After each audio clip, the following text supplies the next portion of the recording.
आइए जानते हैं आज की कुछ अंतर्राष्ट्रीय खबरों को। पहले एक नजर आज के हेडलाइंस पर।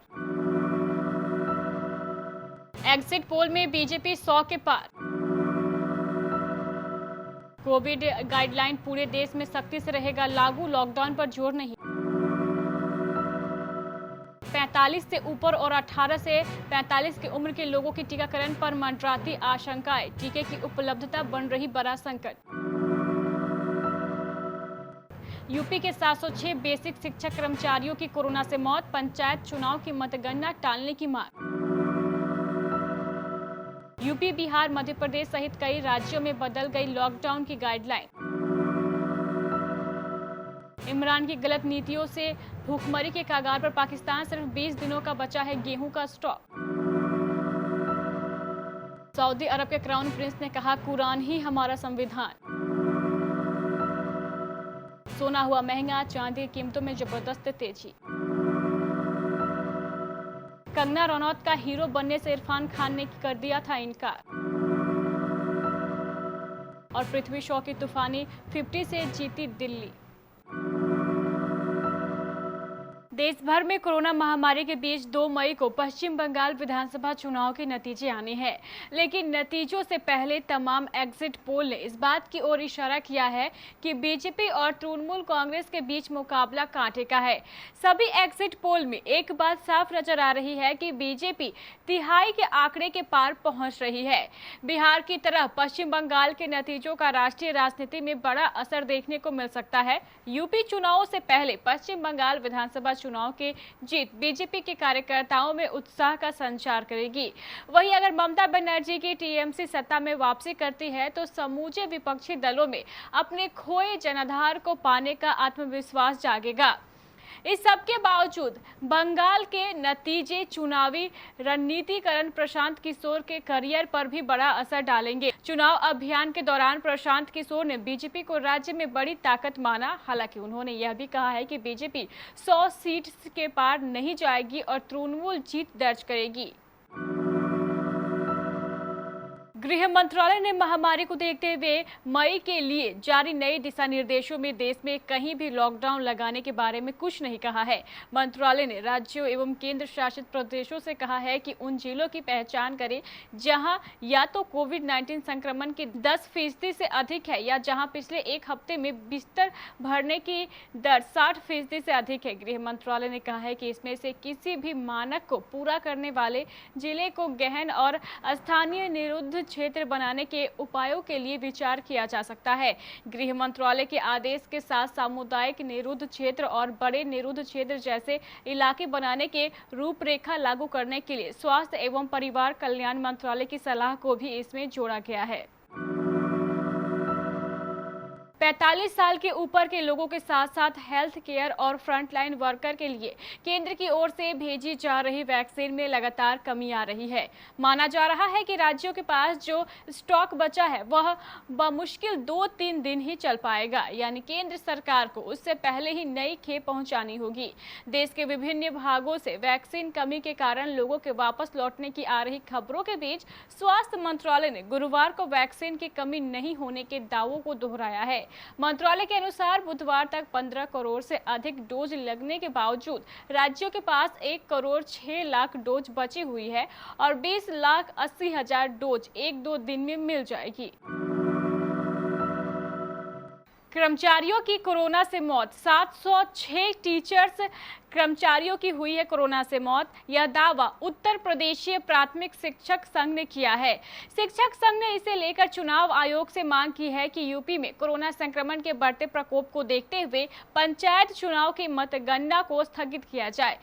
उधर उत्तर प्रदेशीय प्राथमिक शिक्षक संघ की इस लिस्ट के बाद पूरे प्रदेश में सियासत गर्मा गई है। कांग्रेस महासचिव प्रियंका गांधी ने ट्वीट कर पीड़ित परिवारों को 50 लाख के मुआवजे और सरकारी नौकरी की मांग की है।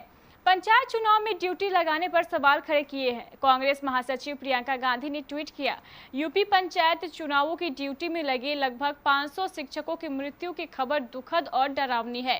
चुनाव ड्यूटी करने वालों की सुरक्षा का प्रबंध लचर था तो उनको क्यों भेजा?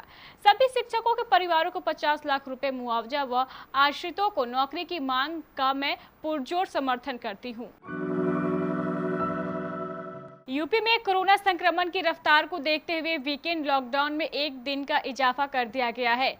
अब यहां शुक्रवार रात 8 बजे से मंगलवार सुबह 7 बजे तक लॉकडाउन रहेगा। इससे पहले शनिवार और रविवार को लॉकडाउन लागू रहता था, जबकि नई गाइडलाइन के अनुसार अब सोमवार को भी लॉकडाउन जारी रहेगा। इस दौरान सिर्फ जरूरी सेवाओं जैसे मेडिकल शॉप, क्लिनिक, अस्पताल, दूध और सब्जी की दुकानों को ही इजाजत रहेगी। इसके अलावा यूपी के सभी जिलों में रात 8 बजे से सुबह 7 बजे का नाइट कर्फ्यू भी लगाया गया है। गेहूं का स्टॉक तेजी से खत्म होने के कारण पाकिस्तान की राजनीति में तूफान आ गया है। प्रधानमंत्री इमरान खान विपक्षियों और जनता के निशाने पर आ गए हैं। इन सब के लिए इमरान सरकार की गलत नीति को ही जिम्मेदार ठहराया जा रहा है। पाकिस्तान की पीपुल्स पार्टी के अध्यक्ष बिलावल भुट्टो जरदारी ने जनता को आगाह किया है कि एक बार फिर आटे की कमी होने वाली है। देश में 20 दिन का ही गेहूं का स्टॉक बचा है। बिलावल ने कहा है कि इस सब के लिए सरकार जिम्मेदार है। पहले पाकिस्तान गेहूं का उत्पादक था, अब स्थिति ये है कि देश को गेहूं का आयात करना पड़ रहा है। सरकार की नीतियां भी गेहूं के उत्पादन को हतोत्साहित कर रही है। प्रधानमंत्री के गेहूं की खरीद का मूल्य यह कहते हुए निर्धारित किया था कि 400% की वृद्धि की जा रही है। बिलावल ने कहा है कि मात्र 28% गेहूं खरीद में बढ़ोतरी की गई। बिलावल ने देश को पिछले 3 साल में तीसरी बार फिर गेहूं की जबरदस्त कमी के लिए तैयार रहने को कहा है। कोरोना महामारी के कारण तेल से हासिल होने वाले राजस्व पर निर्भर सऊदी अरब की अर्थव्यवस्था भी बुरी तरीके से प्रभावित हुई है। ऐसे में कहा जा रहा था कि अब तक सऊदी अरब इनकम टैक्स नहीं लगाता था, लेकिन आने वाले दिनों में लगा सकता है। लेकिन क्राउन प्रिंस ने इन अटकलों को खारिज कर दिया है। प्रिंस सलमान ने इंटरव्यू में कहा है कि सऊदी अरब में इनकम टैक्स लागू करने की कोई योजना नहीं है। पिछले साल जुलाई महीने में सऊदी अरब ने अस्थायी रूप से वैट को 5% से बढ़ाकर 15% कर दिया था। उन्होंने कहा, मैंने पहले ही कहा था कि हमारा संविधान कुरान है और अभी भी है और ये आगे भी रहेगा हमेशा के लिए। शासन की बुनियाद व्यवस्था में ही यह दिखता है, चाहे सरकार हो या विधायिका के रूप में शूरा, काउंसिल या फिर शाह, तीनों ही कुरान का पालन करने के लिए बाध्य हैं। लेकिन सामाजिक और निजी मामलों में हम उन शर्तों को भी लागू करते हैं जिनके बारे में कुरान में स्पष्ट रूप से कहा गया है। सोना एवं चांदी के हाजिर भाव में गुरुवार को तेजी देखने को मिली। HDFC सिक्योरिटीज के मुताबिक राष्ट्रीय राजधानी में सोने के भाव में 61 रुपये प्रति 10 ग्राम की तेजी देखने को मिली। इससे सोने का रेट 46,472 रुपये प्रति 10 ग्राम पर पहुंच गया। इससे पिछले सत्र में सोने का मूल्य 46,411 रुपये प्रति 10 ग्राम पर रहा था। सिक्योरिटीज के मुताबिक चांदी की कीमतों में भी 1,776 रुपये प्रति किलोग्राम की जबरदस्त बढ़त देखने को मिली है। इससे दिल्ली में चांदी की कीमत 68,785 रुपये प्रति किलोग्राम पर आ गई है। इससे पिछले सत्र में चांदी की कीमत 67,009 रुपये प्रति किलोग्राम पर रही थी। इरफान खान को इस दुनिया से गए 1 साल हो चुके हैं। उनके चाहने वालों के लिए ये यकीन करना मुश्किल है कि वह इस दुनिया में नहीं है। बीते साल 29 अप्रैल को ये दुखद खबर इरफान के फैंस को मिली थी। उनकी पुण्यतिथि पर उनसे जुड़े कई किस्से सामने आ रहे हैं। इरफान खान ने अपने करियर में दीपिका पादुकोण सहित कई बड़ी एक्ट्रेस के साथ काम किया था, लेकिन कंगना रनौत के साथ उनकी जोड़ी नहीं बन सकी। कंगना ने इसकी वजह भी बताई थी। इरफान खान ने कंगना रनौत के साथ काम तो किया, लेकिन दोनों एक दूसरे के अपोजिट कभी भी नजर नहीं आए। रिपोर्ट्स के मुताबिक एक फिल्म लॉन्च इवेंट के दौरान कंगना ने इरफान से कहा था कि उन दोनों को साथ में काम करना चाहिए। इस पर इरफान ने जवाब दिया था, बात तो ठीक है, लेकिन एक म्यान में 2 तलवारें नहीं रह सकती।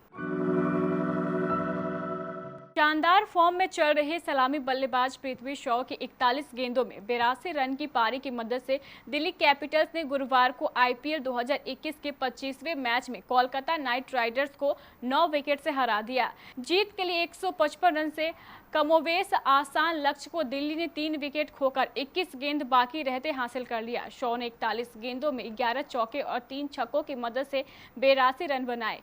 उन्होंने शिखर धवन के साथ पहले विकेट के लिए 132 रन की साझेदारी करके दिल्ली की जीत सुनिश्चित की थी। धवन ने उनका बखूबी साथ निभाते हुए 47 गेंदों में 4 चौकों और 1 छक्कों की सहायता से 46 रन बनाए। पैट कमिंग्स ने 14वें ओवर में उन्हें आउट करके इस साझेदारी को तोड़ा। तो ये थी हमारे कुछ अंतर्राष्ट्रीय खबरें। चलेंगे प्राइम स्टूडियो।